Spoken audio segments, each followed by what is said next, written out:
ang upuan ng Vice Presidente ay nananatiling bakante. Handa raw siyang humarap, pero sa Senado. Hindi dito. So let us be clear. This is no longer just about discrepancies. This is now about character. Ano ba talaga ang kanyang tunay na kulay? Magandang umaga po sa ating lahat. Good morning. Good morning. Itutuloy natin ngayon ang pagdinig na ito. But before we move forward, it is important, once again, that we look back. Dahil ang bawat hakbang natin ngayon ay nakatayo sa mga ebidensyang nailatag na sa mga nakaraang pagdinig. Noong April 22, matatandaan na marami tayong mga resource persons. Ang Ombudsman, ang Anti-Money Laundering Council or AMLC, ang Securities and Exchange Commission or SEC, at ang Bureau of Internal Revenue o BIR. Sa pagdinig na yon, we entered what we describe as the territory of forensic truth, kung saan hindi opinyon ang nangingibabaw, hindi haka-haka, kundi opisyal na record. Mga record na punong-puno ng numero. At ang mga numerong iyon ay nagsalita. Tatlong bagay ang malinaw na lumitaw. Una, ang mga salin na walang cash o cash deposits. We began with the Office of the Ombudsman, which confirmed the Vice President's submission of salins.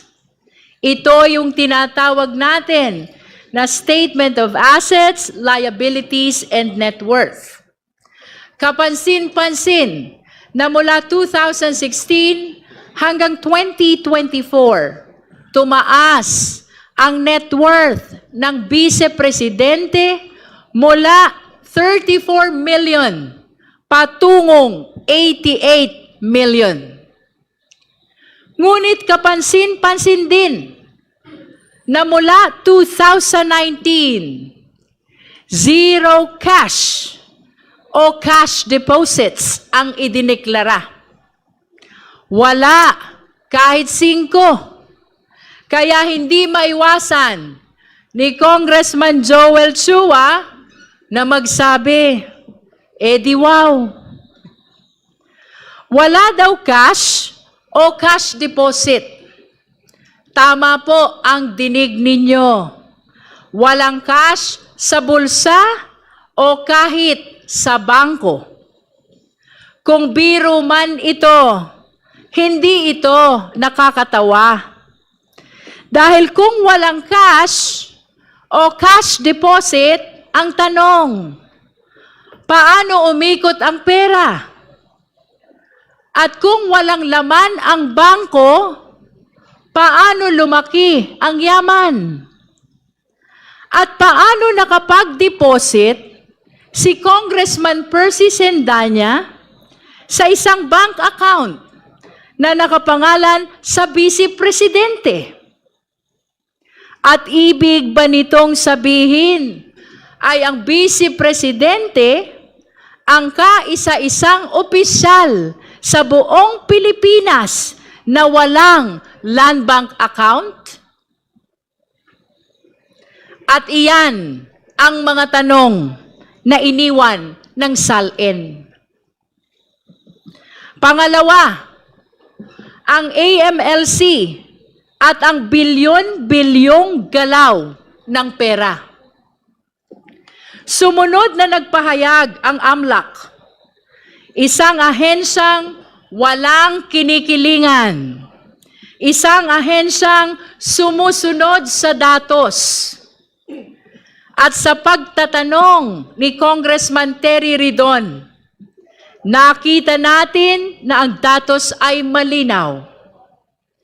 Kinumpirma ng AMLAC ang mahigit 630 covered transactions at 33 suspicious transactions na nagkakahalaga ng kabuuang 6.7 billion pesos. Siguro, magandang isipin kung gaano kalaki ang halagang ito. Mahigit 6 na bilyong piso. Kapag ang SALN ay nagsabing zero cash o cash deposit, pero ang AMLAC ay nagsabing 6.7 billion, hindi na ito simpleng discrepancy lamang.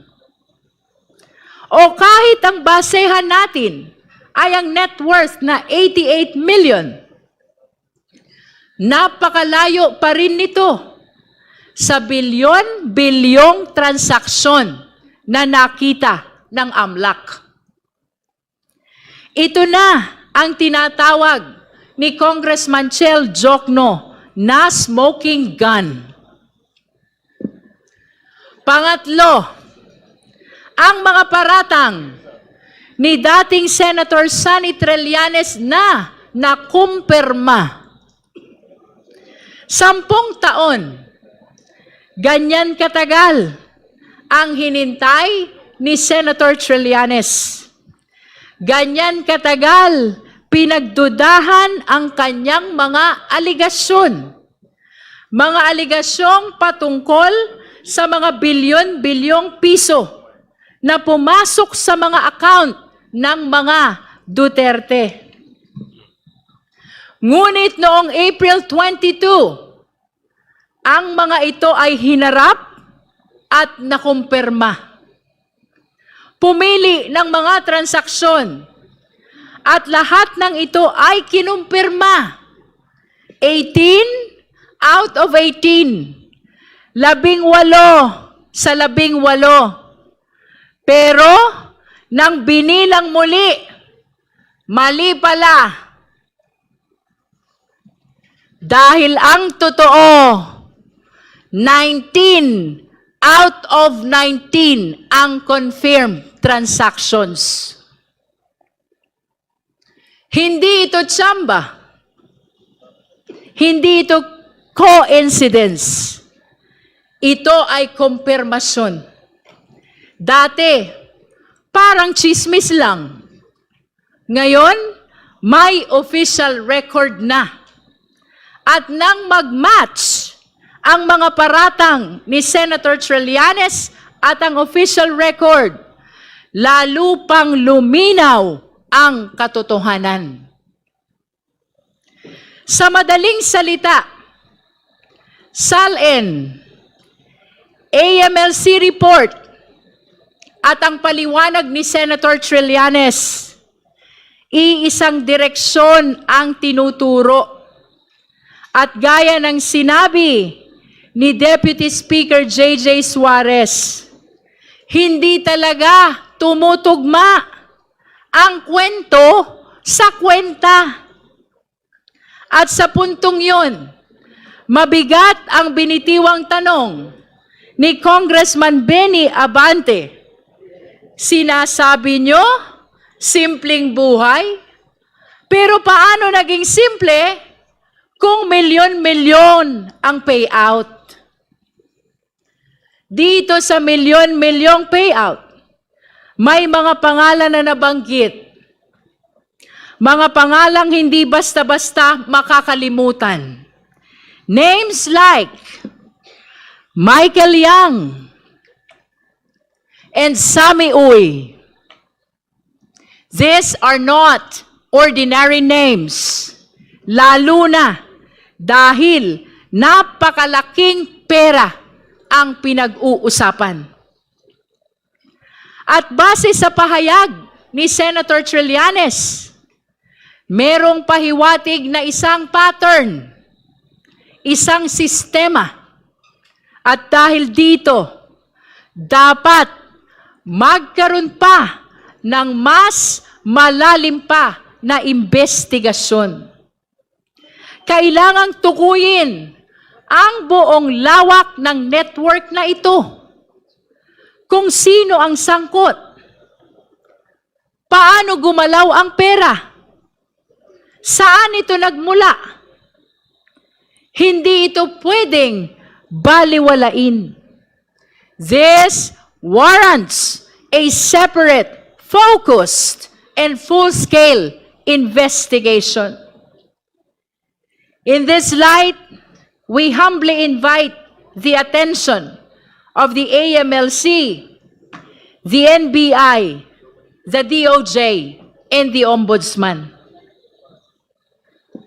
At pagkatapos ng diskusyon patungkol sa SALN, sa AMLC report, at sa pahayag ni Senator Trillanes, tumuloy tayo sa ibang ebidensya. We also examine corporate records through the SEC. At ang bumuluga sa atin ay isang malinaw na palaisipan. Nakita natin na may kumpanyang nabanggit sa SALN na hindi naman kinikilala ang Vice Presidente bilang stockholder. Napaisip tuloy tayo na baka ang mga pangalang nakalista ay mga anino o dami lamang. Mayroon namang isang kumpanya na nagmamalaki ng gross income. Daang-daang milyon. Ngunit ang profit margin ay tila nakapagtataka. Less than 1%. Habang ang ibang kumpanya naman ay wala talagang kita at puro net losses. Sa gitna ng pagtatanong ni Congressman Lordan Suwan, nakita natin na mayroon ding isang kumpanya kung saan aktibo ang Vice Presidente bilang stockholder at board member. Kaya bumabalik ang tanong, maaari ba na maging aktibo sa negosyo ang isang nakaupong Vice Presidente? Maaari ba na maging public servant sa umaga at negosyante sa gabi? At pagkatapos ng mga usaping ito, dumako tayo sa kahon. Isang selyadong kahon mula sa BIR. Punong-puno ng ebidensya. Ngunit nananatiling sarado, nananatiling selyado. Nandyan daw ang mga report ng Vice Presidente sa kanyang mga kinita sa mahabang panahon. Ibig sabihin, kung hindi may paliwanag ang bilyong-bilyong transaksyon na nakita ng AMLC, nasa loob kaya ng kahon na iyan ang paliwanag? Marahil ay pwedeng pag-isipan kung ang SALN ay nagsasabing walang cash at cash deposit at 88 million ang laman ng kabuang net worth. Paano ito itatapat sa report ng AMLC na nagpapakita ng mga transaksyon na umaabot sa bilyon-bilyong piso? At kung ang negosyo ay lugi, ayon sa SEC, at ang sahod bilang Vice Mayor, Mayor, at Vice Presidente ay hindi naman aabot sa 100 milyon, saan? Saan ang galing ang bilyon-bilyong transaksyon? Ang tanong, mga iginagalang na mambabatas, mga minamahal nating kababayan, ang tanong, nasa loob ba ng kahon ang kasagutan? Bagamat pansamantalang ipinagpaliban ang pagbukas ng selyadong kahon, malinaw sa ating lahat, ang kahong iyan ay hindi lamang kahon ng papel. Iyan ay kahon ng napakaraming katanungan. Katanungan na dapat sagutin at dapat suriin sa tamang panahon. Pagkatapos ng mga revelasyong ito, agad-agad nag-react ang kampo ng Vice-Presidente. Muli, 3 punto ang malinaw sa reaksyon nila. Una, sabi ng mga abogado, handa raw sumagot ang Vice-Presidente. Handa raw siyang humarap, pero sa Senado. Hindi dito, kundi sa Senado. Ang upuan ng Vice-Presidente ay nananatiling bakante.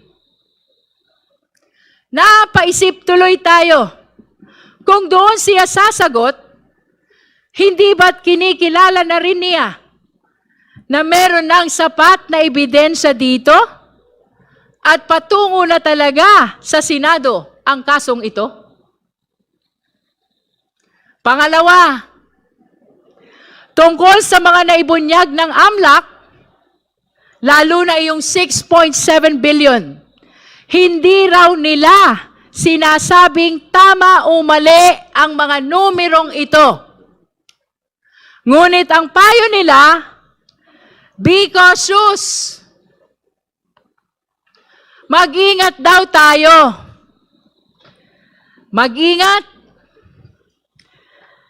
Naalala tuloy natin si John Lloyd Cruz sa kanyang karakter na Popoy.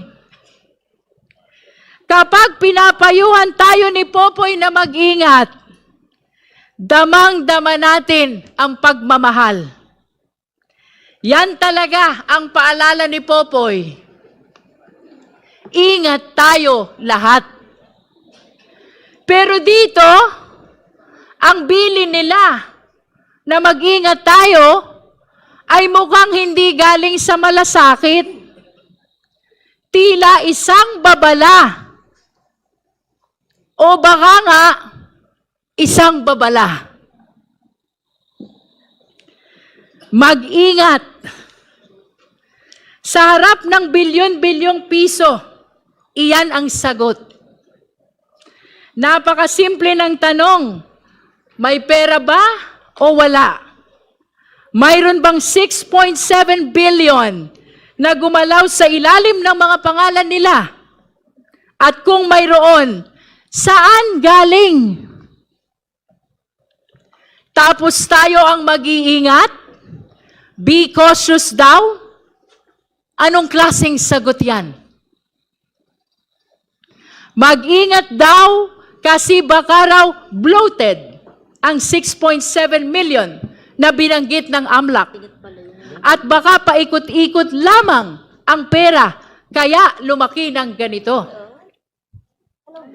Theoretically, posible. Pero isipin natin, mga kasama sa komite, sinong matinong tao ang gagawa niyan? Anong klaseng tao ang paglalaroan ang pera ng ganoon? Paikot-ikot? Palipat-lipat? Inflow? Outflow? Sa loob ng napakaraming taon. Para ano? Para umabot sa bilyon-bilyon. O baka naman, ito na nga ang binabanggit ni Congressman Sia Adjong na nilalabhan na ang pera. Ayon sa kanya, ang paulit-ulit na labas-pasok ng pondo ay senyales ng money laundering. At kung ganoon, lalo itong dapat ipaliwanag. Kaya malinaw ang panawagan. Huwag manghula, huwag mag-assume. Ang Vice-Presidente mismo ang dapat magpaliwanag. Kung walang tinatago, buksan ang records. Ipakita ang accounts. Pero bakit hindi ginagawa? Bakit patuloy ang pag-iwas?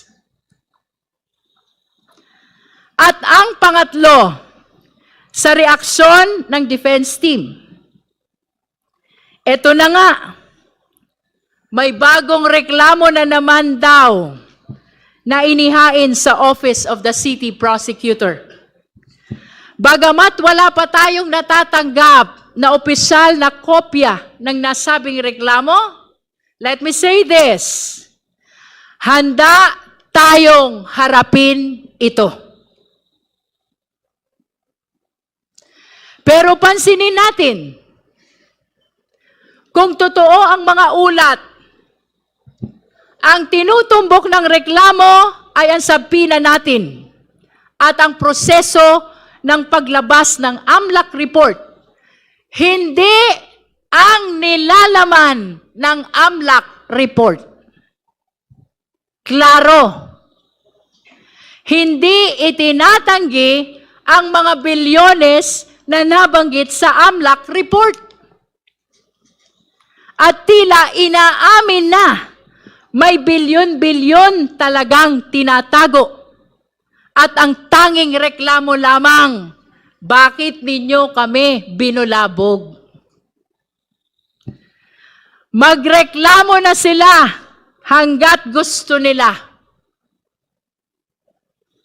Ngunit hindi nito mababago ang isang simpleng katotohanan. Ang konstitusyon ang pinakamataas na batas. At ayon sa konstitusyon, lahat ng opisyal ay dapat may pananagutan sa taong bayan sa lahat ng oras.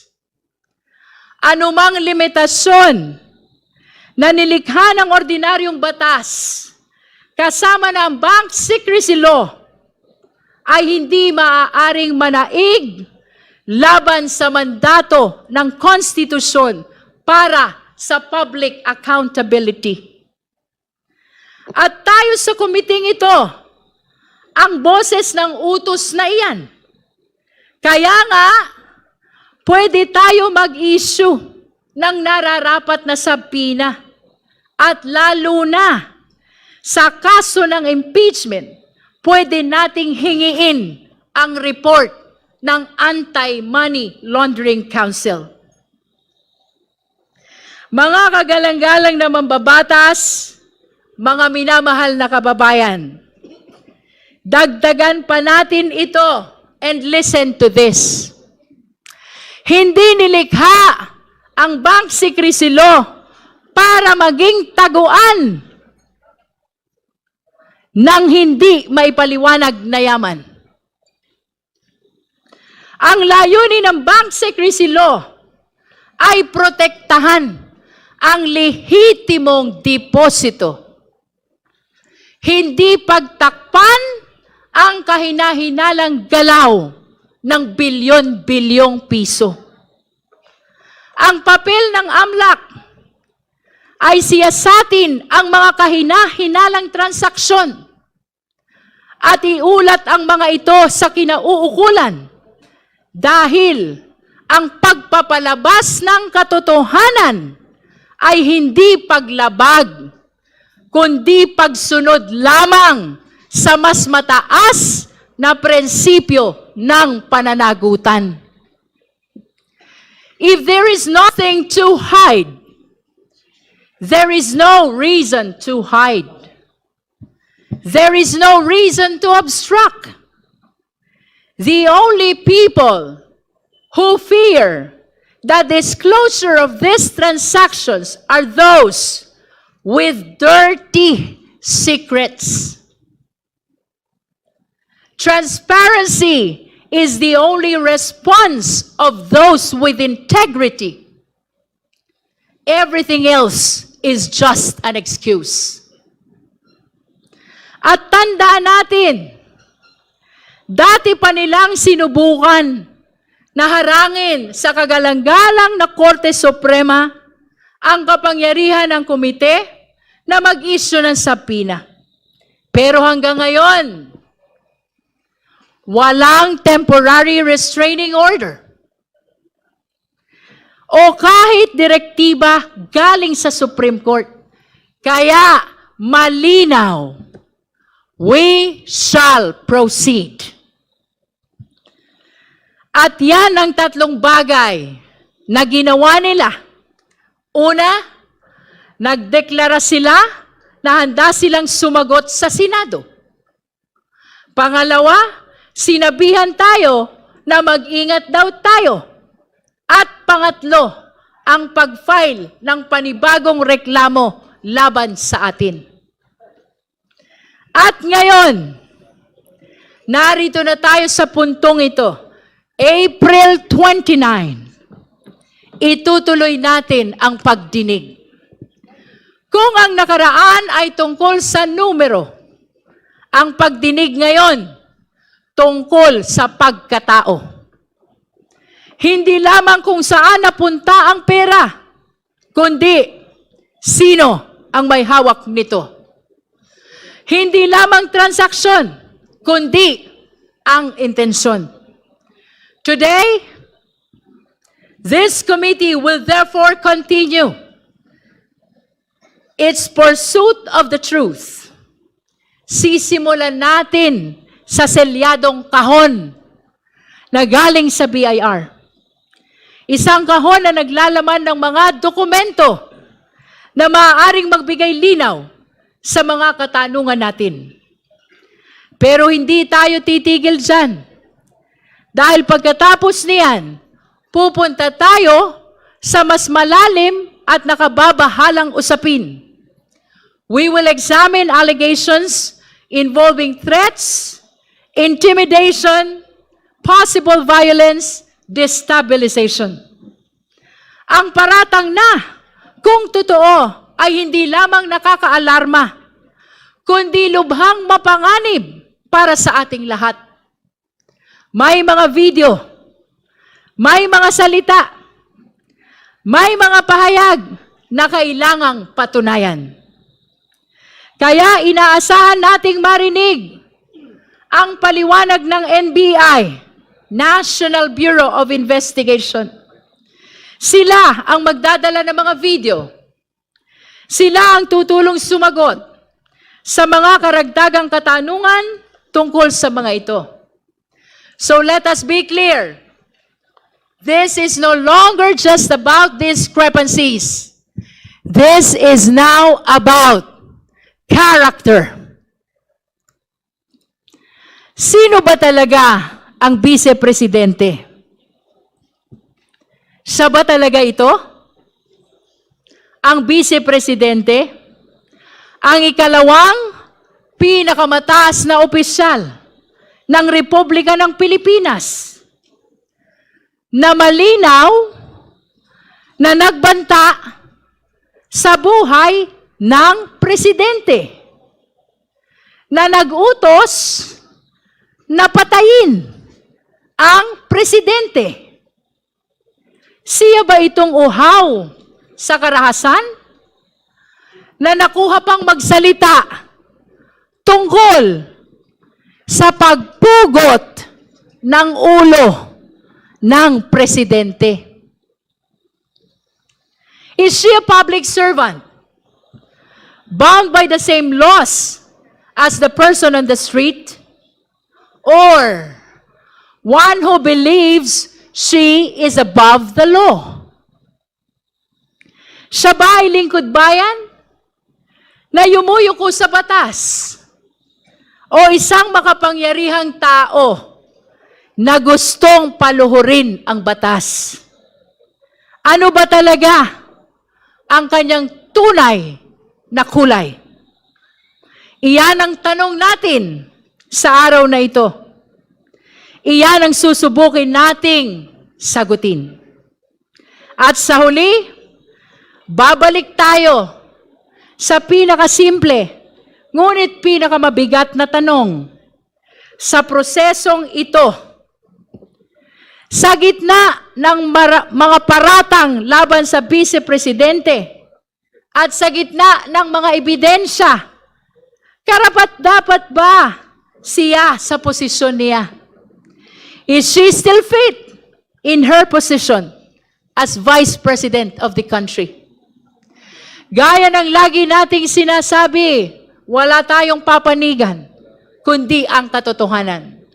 Saan man tayo dalhin ng ebidensya, doon tayo susunod. Gaano man ito kalayo, gaano man ito kahirap, doon tayo pupunta. Our mandate is clear.